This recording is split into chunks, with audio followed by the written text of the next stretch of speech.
e é uma honra estar aqui com vocês hoje para falar sobre medicina e o médico do futuro. E para que a gente possa entender um pouco o que vem pela frente, nada melhor do que falar um pouquinho do passado. E essa afirmação dá um respaldo para a gente.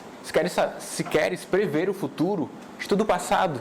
Isso aumenta o nosso rigor crítico de coisas que já aconteceram, aumenta o senso crítico tanto para entender o que está acontecendo agora e o que pode servir para o futuro em prol das pessoas mais importantes para a nossa profissão, os nossos pacientes. Então, vamos seguindo. Já é de longa data que a medicina vem se estabelecendo como uma profissão bem-sucedida.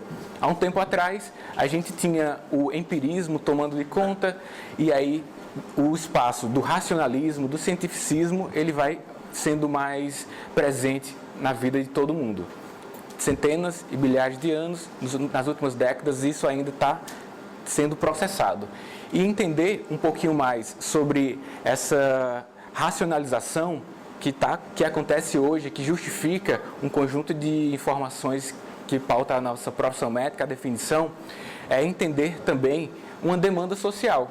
Quando se dá um grande rigor ao racionalismo, isso é uma espécie de legitimar a nossa atuação, e quando há algo identificado como legítimo, isso aqui, deve ser isso, algo como legítimo, então acaba que essa legitimidade possibilita a nossa profissão exercer também um poder, acaba sendo uma espécie de poder. E o Machado diz o seguinte, que a nossa profissão é altamente bem-sucedida em seu projeto de controle de mercado e obtenção de prestígio social. A gente vive isso na prática. Ainda quanto estudante, vocês devem sentir o respeito, né, que de uma forma geral as pessoas têm, até em alguns momentos um receio, só o fato de você estar de jaleco. Então, no inconsciente das pessoas, existe uma força por trás disso, construída ao longo de centenas de anos, certo? É importante ter esse reconhecimento, porque a gente vai avançar para uma visão crítica da realidade e vai ver o que vem aí pela frente. Eu tenho, no mestrado, um trabalho, um documentário que eu fiz aqui em um dos bairros de Fortaleza, para analisar qual a visão das pessoas sobre a medicina que a gente faz hoje e o que é que as pessoas têm de práticas de saúde fora da medicina que a gente aprende aqui no âmbito universitário. E eu fiz algumas perguntas a algumas senhoras que estavam em um grupo. Eu quero mostrar para vocês esse curto documentário, a visão delas sobre práticas de cura.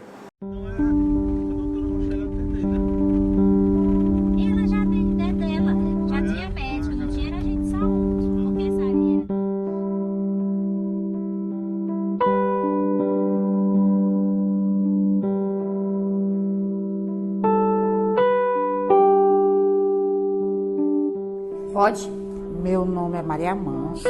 Meu nome é Francisca Francinete da Silva. Osimar Florencio da Silva. Pronto. Opa, me chamo Marcelo Florencio. Maria do Carmo Ribeiro Cartacho.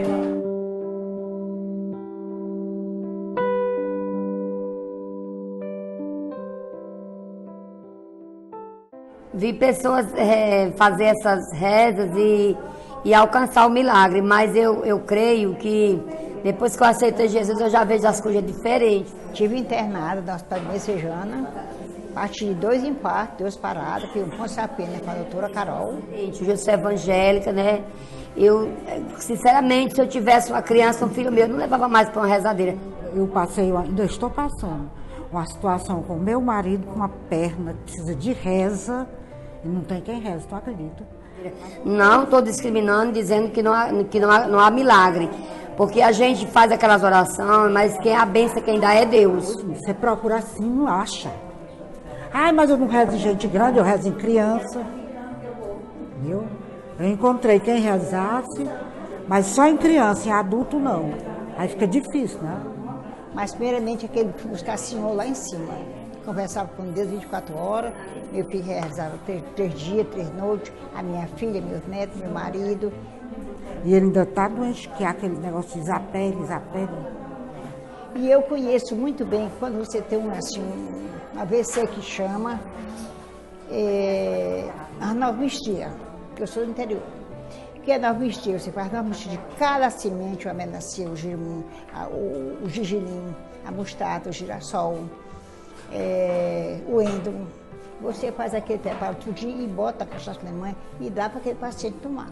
E no tempo que está tomando, ele vai fazendo movimento com o braço e aquele restinho do pó que você fez aquilo ali, você passa um óleo ou uma manteiga, ensaboa ele todinho, não molha. Então ele fica ali por 15, 20 dias e ele dá a volta por cima. Quando eu tinha os meus filhos, que eles eram tudo pequenos, eu procurava rezadeira. Então eu faço também muitos xaropes. Eu sou chamada para fazer garrafada. Eu pego assim uma panela, eu encho de urucu, daquele de coloral. Aí eu boto uma romã, uma cabeça de alho, pego o mel, passo aquele mel e jogo lá dentro. Então minha doença lá em casa é mais curada com a medicina do que com a farmácia. O único remédio da farmácia que eu tomo, que eu tenho um laudo da doença, que é o meu coração. Marcelo vai pegar as folhas de peão, aí nós ia pegar, ver onde é que estavam os peão para pegar, aí fazia o chá, como elas pediam, ó, banho tal hora, 6 horas da manhã, é bom levar no mar para dar aquele banho, para tirar uma coisa. Então era o que elas ensinavam, eu sempre levei e botei que elas têm um poder muito espiritual. A rezadeira rezava, né? Eles tinham quebrante, vento caído, né? E levava para a rezadeira rezava, eles ficavam bons. Ele ainda está doente da perna. Tu acredita? Ficou 1 mês e 10 dias internado. E lá o pessoal dizia, só acaba com reza. O médico ajuda, mas ele tem que morrer mais é com reza. A gente com certeza acredita no médico, mas a gente, nas nossas rezadeiras, a gente sempre teve um poder muito forte. Minha sogra é macumbeira, só não é mais porque ela tá doente, pegou a chikungunya, aí tá prostrada. Eu tenho um filho que ele nasceu, o umbigo dele estufou. Era bem grandão o umbigo dele, né? Aí me informaram que tinha um rezador ali na Baixada, né? O nome dele era seu Raimundo, ele só tinha uma perna. Ele só rezou 3 vezes. O menino, ele ficou bonzinho, o menino. Reza em animal, os animais ficam bons. Lá em casa tinha uma cachorrinha que ela também, nós pegamos tudo chikungunya e ela pegou também. A bichinha ficou baqueada. Ela começou a rezar na cachorra, rezar, até a cachorra tá boazinha hoje. Tem uma mãe que sempre rezou e acreditou nas rezadeiras. Sempre eu fui. Ela me fala que as minhas doenças, o meu passo foi qualquer coisa que eu sentia, ela levava para uma rezadeira e ela sentia muita fé.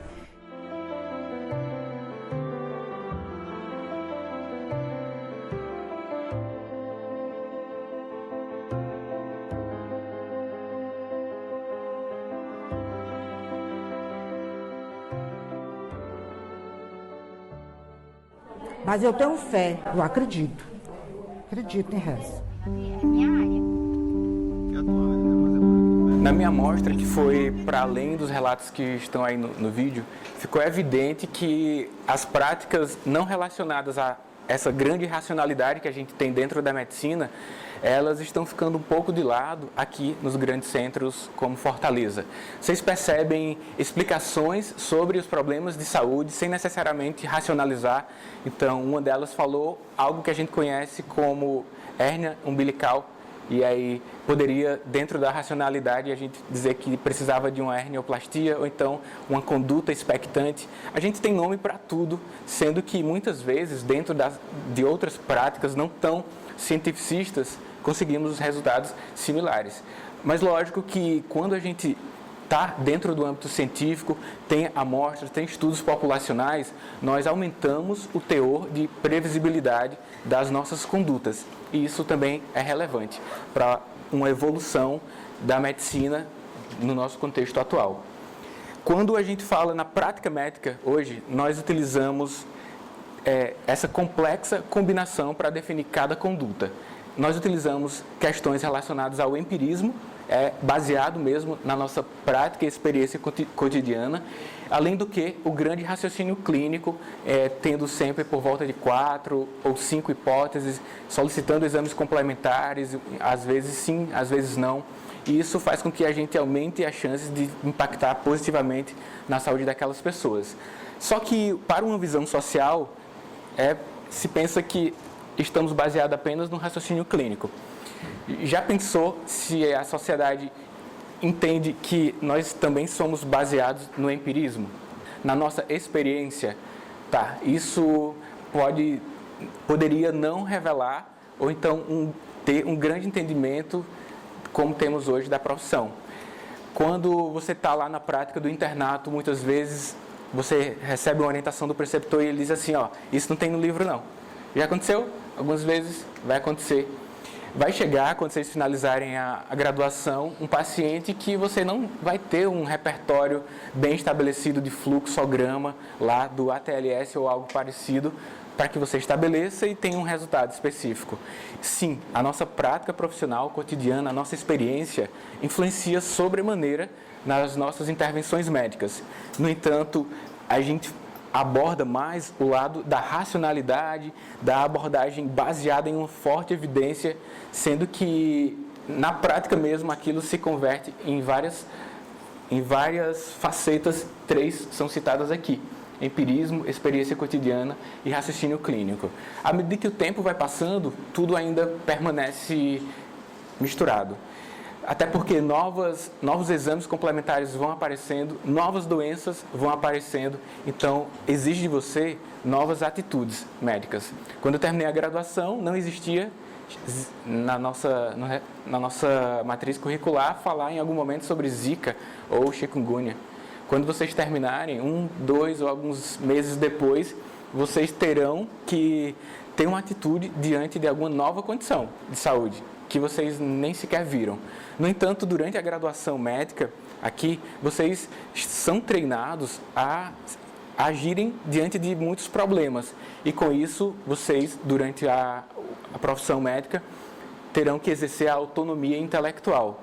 Essa autonomia intelectual dá para você um guia de o que fazer inicialmente, quais os sinais de alerta, onde eu posso pesquisar, a quem eu posso recorrer, a fim de que possa oferecer uma melhor condição de saúde ao paciente. E isso tem uma certa lógica, é uma racionalização, é tudo baseado no científico. À medida que o tempo foi passando, que a gente deu racionalização a cada um dos problemas que as pessoas tinham, em um dado momento, questões ligadas à forte religiosidade, maldição que acontecia com as populações ou com as pessoas, foi dando espaço a doenças com nome e sobrenome. Cada uma dessas doenças possibilitaram uma intervenção médica, uma prescrição de fármaco, um ato cirúrgico. Cada um desses movimentos dentro da medicina proporcionou um avanço. E aí, à medida que o tempo vai passando, existem as subdivisões dentro da medicina. Hoje, nós temos aproximadamente 53 especialidades médicas, fora as inúmeras áreas de atuação. Isso tem duas faces. Num primeiro momento, a gente pode perceber que a subdivisão, baseado muito pela evolução da tecnologia, facilita ou tira de um ato mais universal para um ato mais necessário a conexão entre nós médicos, entre as especialidades. É necessário que o médico clínico geral, em algum momento, se conecte com o endocrinologista. É necessário, eventualmente, que o ortopedista tenha a necessidade de conexão com o reumatologista. E essa conexão, essa rede que se forma à medida que a medicina vai evoluindo, do ponto de vista tecnológico e das condutas que a gente pode oferecer, leva a uma conexão mais orgânica, mais necessária para a evolução. Essa é uma visão positiva, essa conexão necessária que haverá entre nós faz com que alguns conhecimentos sempre sejam necessários. Então, toda a especialidade é baseado, a maior parte, é baseado em uma anamnese, exame físico, ou seja, o exame clínico é importante para o nosso debate. Os termos da semiologia são similares entre as especialidades. Dessa forma, a gente tem sim coisas em comum e aí na divergência a gente tem a necessidade de conectar. Mas temos outro ponto também que eu vou citar para vocês. O autor fala que esses avanços tecnológicos não é apenas uma impressão, que eles motivam a evolução do ponto de vista da divisão da medicina. Não é achismo, de fato acontece. E existem 3 grandes grupos de especialidades médicas que, segundo uma divisão sociológica, a gente pode fazer aqui para dar mais clareza e quais as áreas que cada uma delas tem uma competência mais preponderante.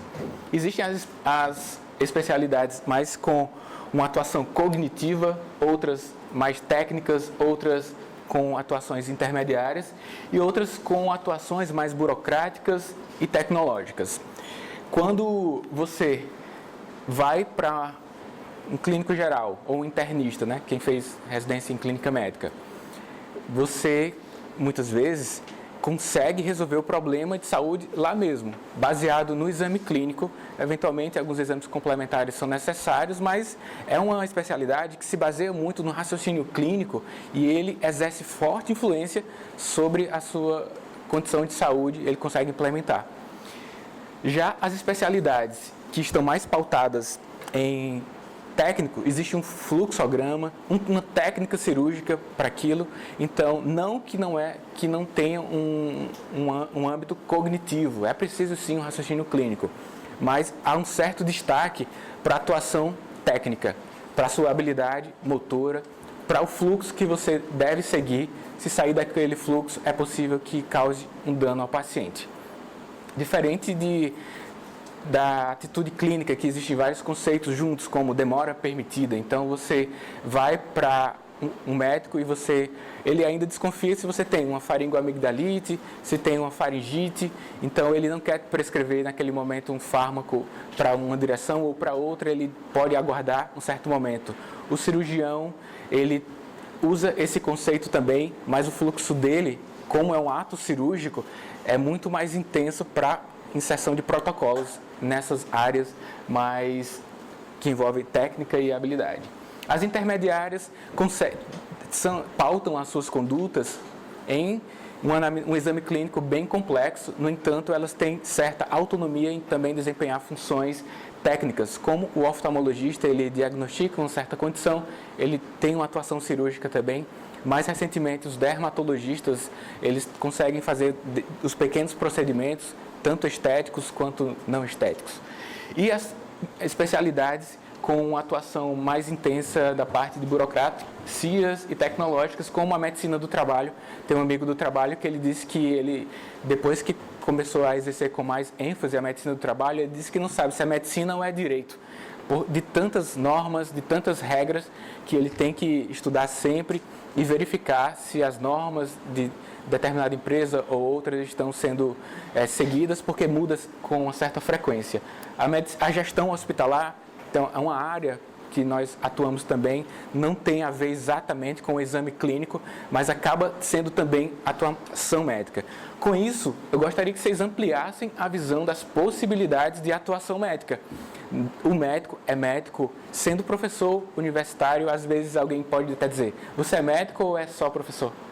Já me perguntaram. Outras vezes, o diretor do hospital que é médico, é uma pergunta, na minha concepção, errada, se ele é médico ou ele agora é administrador, porque ele é médico. Se o médico que está atuando na realização de planos de segurança do trabalho, em planos de fuga, em planos de atuação, ele não é médico? Sim. Então, é interessante que a gente abra a nossa mente para novas possibilidades dos novos tempos. Não necessariamente é médico apenas quem está dentro do consultório lidando com as pessoas. Mas o que temos de comum, afinal?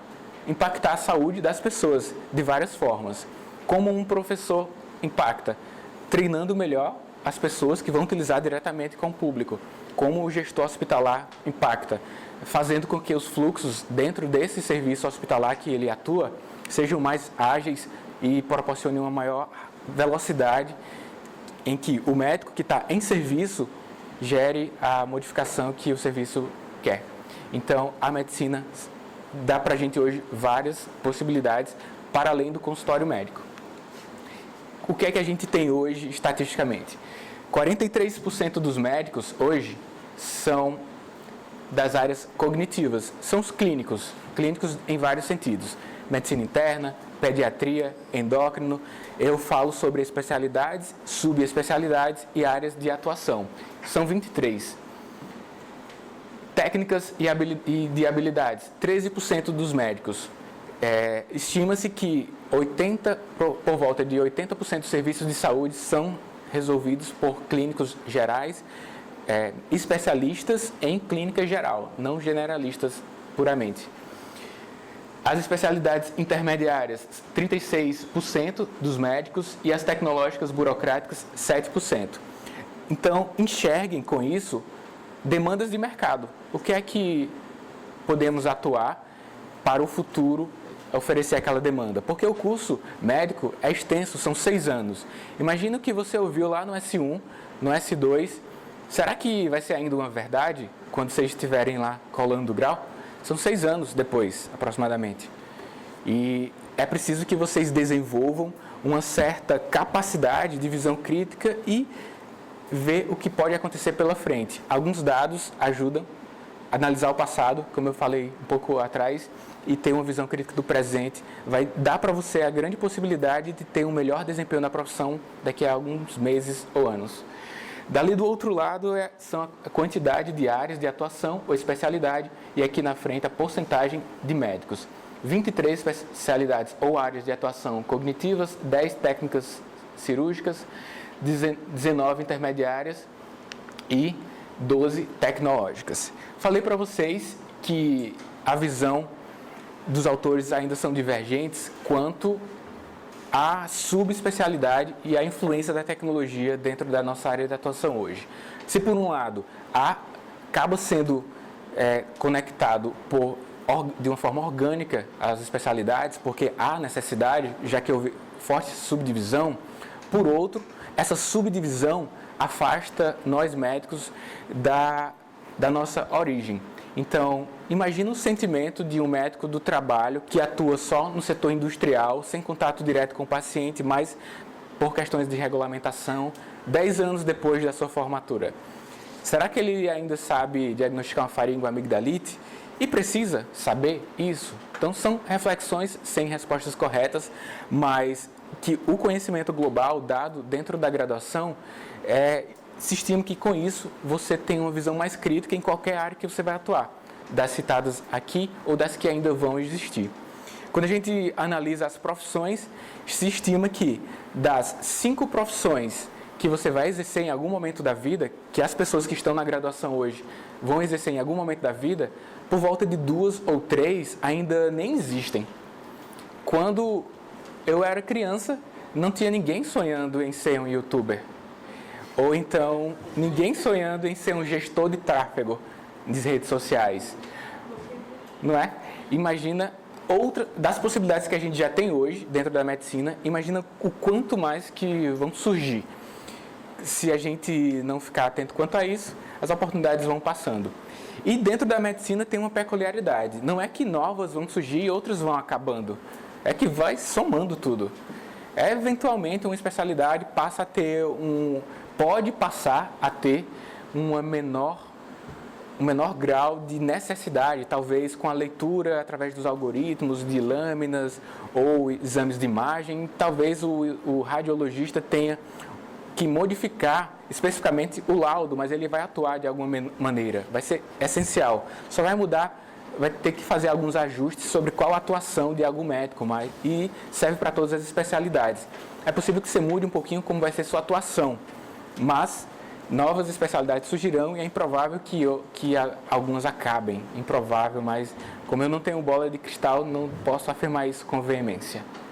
Então, essa divisão, saber que essa subdivisão tem visões contrastantes, né, é também motivar a que durante a nossa prática, independente da especialidade, sempre estejamos conectados com a essência de oferecer o melhor para os nossos pacientes.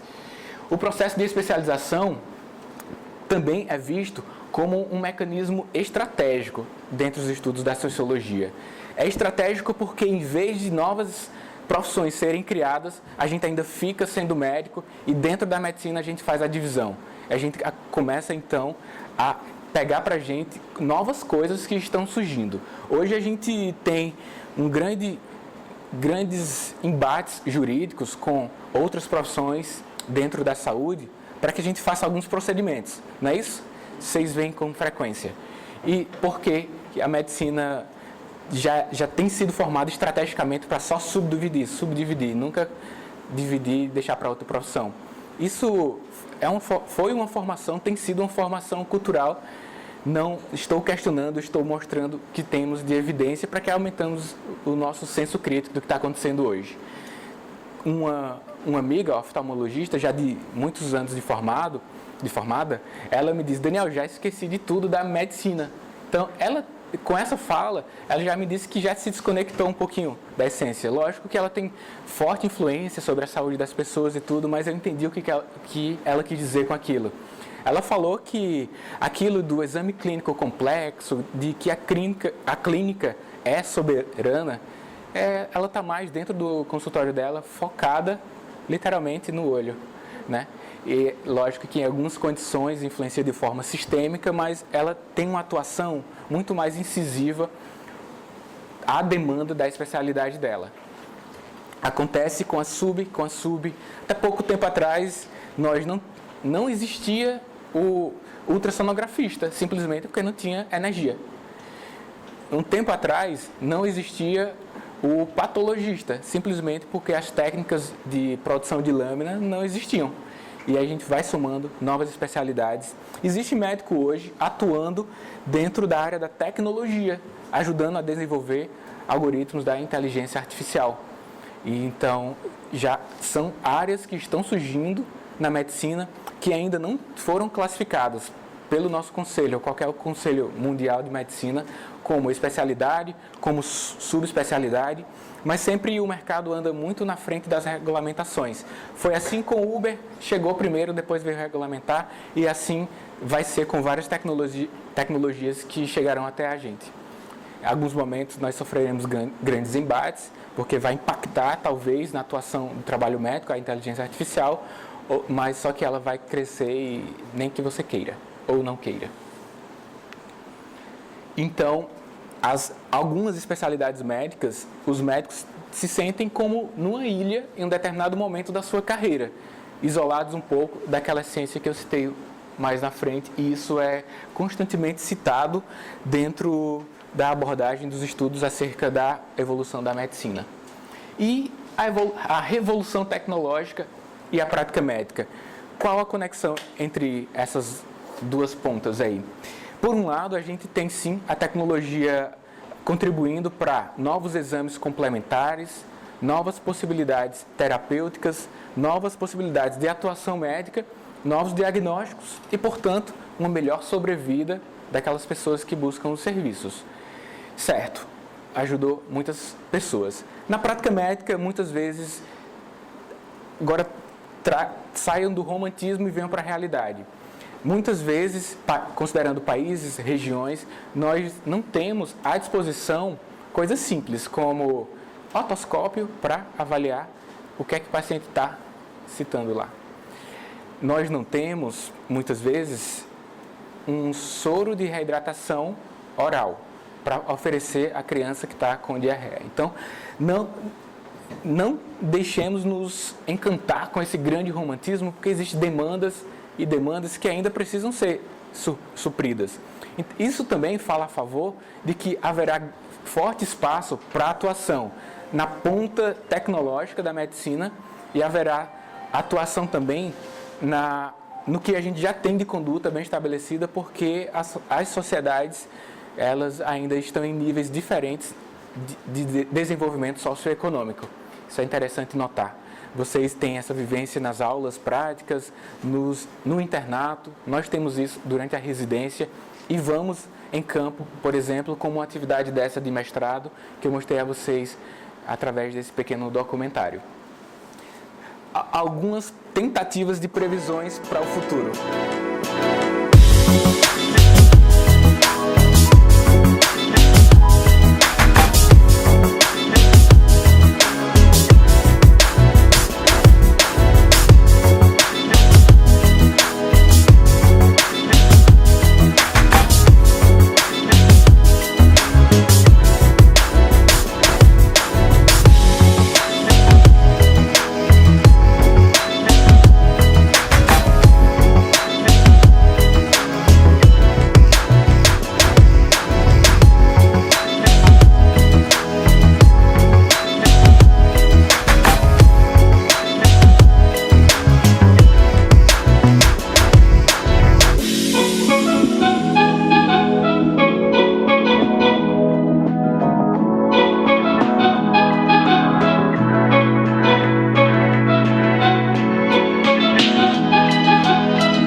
Quando a gente busca sobre medicina do futuro, as imagens que aparecem são robôs e essas coisas aí que vocês viram, né? Mas tem muito mais do que isso. A medicina avança sim com novas possibilidades para a nossa atuação e isso está fortemente atrelado com a tecnologia. Desde a tecnologia mais leve à tecnologia mais densa. Eu atuo como médico, já atuei no interior e acompanho colegas que atuam no interior. E nessa minha experiência recente, eu vi e atendi em locais que não tinha prontuário médico. E é uma tecnologia, o papel. Prontuário médico de papel. E aí já também atuei em locais que tem o prontuário eletrônico, que dá agilidade ao atendimento, que possibilitam uma melhor atuação dentro do ambiente ambulatorial para que você tenha um segmento longitudinal, uma melhor comunicação entre os médicos. São tecnologias leves e tecnologias mais pesadas que podem fazer a diferença do nosso paciente. Mas é relevante também pensar sobre a epidemiologia, o que é que a gente tem hoje da demanda. Porque, de um lado, nós temos muito a oferecer, e do outro, é preciso que o que a gente tenha para oferecer seja também o que as pessoas estejam necessitando. Qual a medicina que a sociedade precisa? Essa é uma pergunta pertinente. Será que a medicina que a sociedade precisa é a medicina de super exames complementares, ou super intervenções?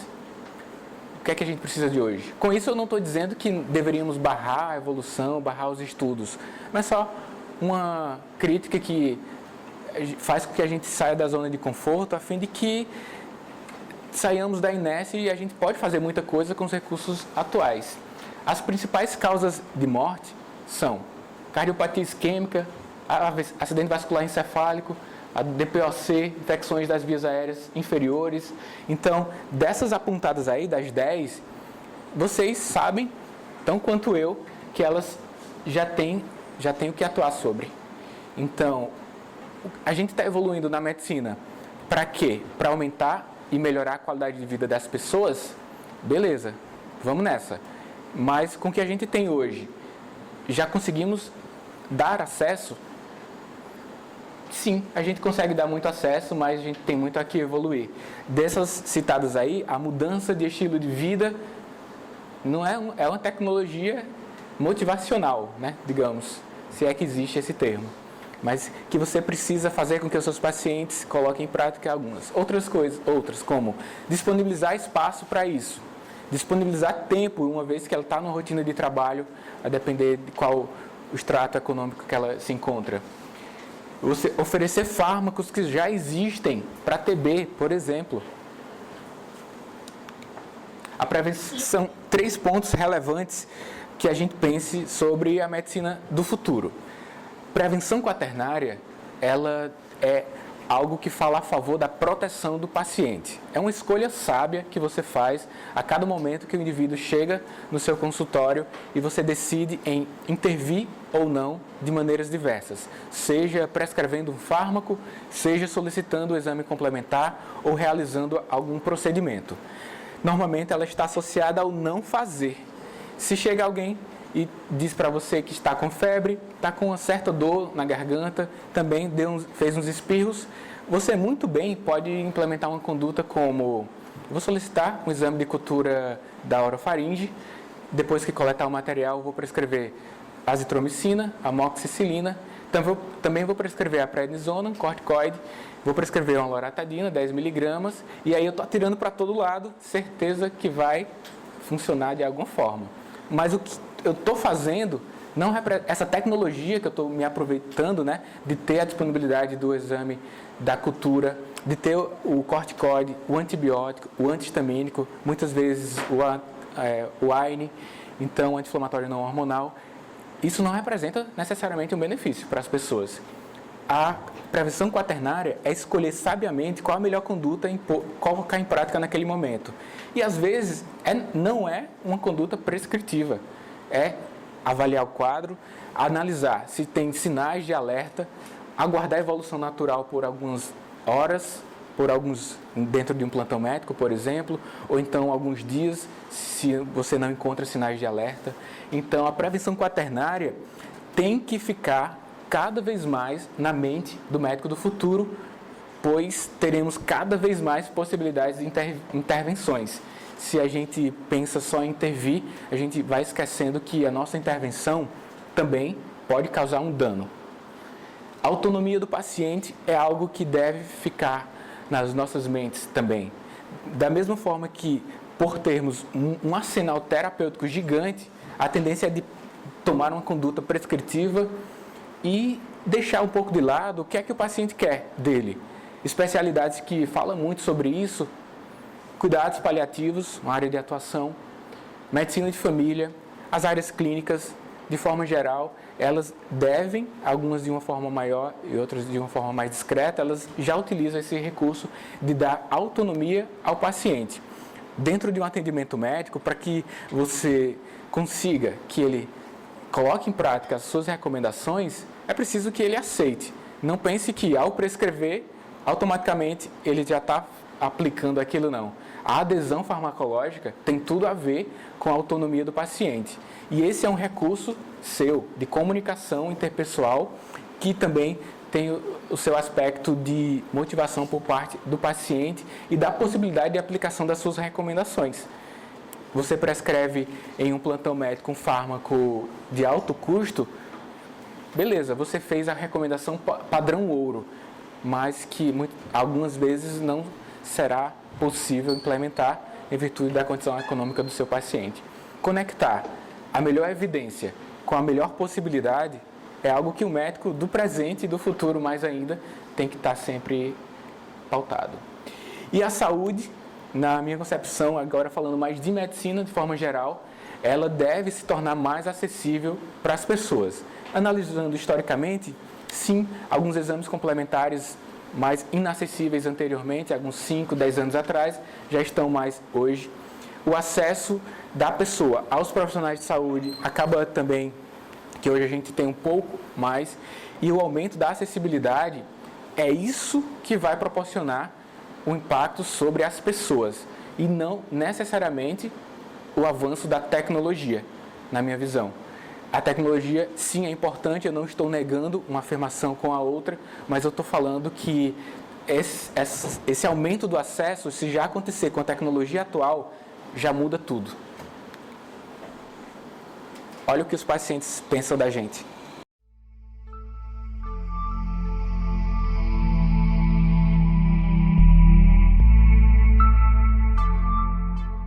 Eu espero que ele trate a gente como gente. Que me dê atenção, que me veja como pessoa. O médico não olha bem pra gente. Um pouco de atenção, né? Que o cara não tenha uma pressa absurda em te despachar.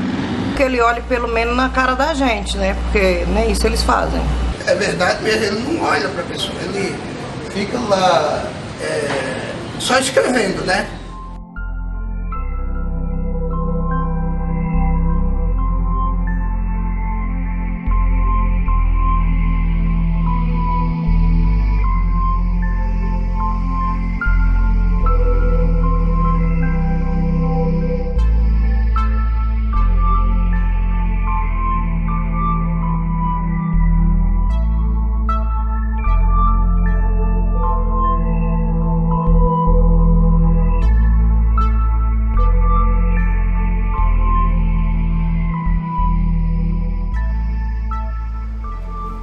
A melhor forma de a gente prever o futuro é criar, e isso a IFMSA está fazendo muito bem.